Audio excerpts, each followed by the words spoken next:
Welcome back to KP's Kingdom, Cooking with KP. Today I'm going to show you how I make these awesome Mediterranean style pork pinwheels. A little favourite dish that I like to make from time to time. Let's get on with it. Right, here I've got 500 grams of pork mince or ground pork, and I'm just flavouring that up with a little bit of pepper, a little bit of salt. It's a black pepper that I use, and I'm also going to use a little bit of white pepper, just like that. They can go on, flavour this up any way you want, but bit of garlic powder, they can go straight in, and the powder will work with the ground meat quite nicely. In goes a little bit of onion powder as I knock the tripod, and a little bit of mint just for a little bit of a different type of flavour. Give that a bit of a stir around. We want to get those flavours really nicely incorporated into all of our meat. Now I'm going to join some pastry together, and to join that pastry you need to rough the edges up a little bit. So I just get the back of a fork and give that a little what for on the edges that I'm going to join. And there we go. We're just going to flip that pastry over and get those rough edges together, and we can start joining the pastry up. I'm using 4 pieces of puff pastry in total for this one. You can use less if you want to make smaller pinwheels. I'll leave that up to you, but for this quantity of food, this is what we actually require. So as I said, just keep keying up those edges, and we'll end up with one nice big piece of pastry. I need a flavour base. You could use tomato paste if you want to, but I want to go and use a basil pesto. So it'll be some nicer basil, some parmesan, and some olive oil. Just spread that around like that, just like you would making a pizza. It's going to give us a really nice flavour base. Okay, now we're going to get our pork mince. I'm going to put that straight onto our pastry, just like that. I'm going to skip some little bits and pieces along here because this takes a little bit of time to get a nice even covering of this ground pork, and it takes a little bit of time, and you don't want to watch that. You just want to see the finished product. So as I said, just push all of that out, and try and keep it away from the very edge. We don't mind having a little bit of a dead space, so to speak, at the end of our pinwheels. It'll all work out nicely. I'm going to add in some mushrooms that I've just cut up nice and thin like that.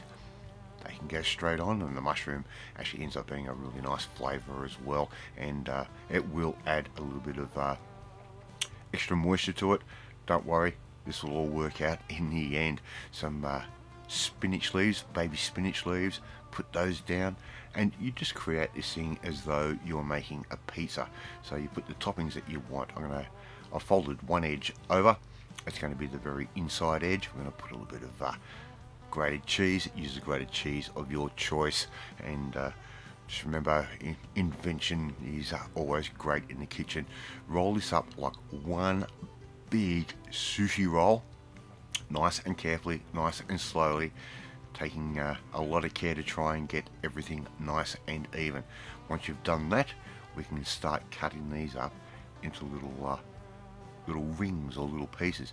Now these end pieces, they will end up a little bit underfilled, so you might want to sort of double them up like I did with that one. So we're going to cut them around about inch and a half thick. So for the metric generation, 25 to 35 millimeters thick. Put them on a baking tray like I've done right there. Our oven is sitting at 180 degrees. We're going to put these into that nice hot oven for around about 40 minutes thereabouts, and until they're cooked through like they are right there. And there you go, you've got KP's Mediterranean pork pinwheels. Right, love to see you try and make this one at home. Let's serve these up. As you can see, they've got this beautiful dark golden colour, and a lot of that has to do with the cheese and a lot of the fat that comes out of the pork. Right, so just serve those up in any way you like. These are even great the next day as a cool lunch. I'm going to serve mine up with some wedges, just like I'm doing there. And there you go, all done, dusted, ready to eat. So KP's Mediterranean pork pinwheels. Thank you so much for watching this video, really do appreciate it. If you like this video, hit that like button, gives me confidence, should make you feel warm and fuzzy too. Please share this video with all your friends on all platforms of social media. We're trying to get the name of KP's Kingdom out there. I'm setting that up for a nice sexy thumbnail shot. Hit that notification bell, you'll be notified every time a new video goes up. More importantly, you want to learn how to make something which is a nice little life hack like this. Something that looks really decadent, and everything was basically sitting in the freezer apart from the mushrooms and spinach. Well, you need to come and join the family, my family. Hit that subscribe button and you'll never miss another one of my videos again. Right, off to eat my Mediterranean style pork pinwheels, and I will catch you next time.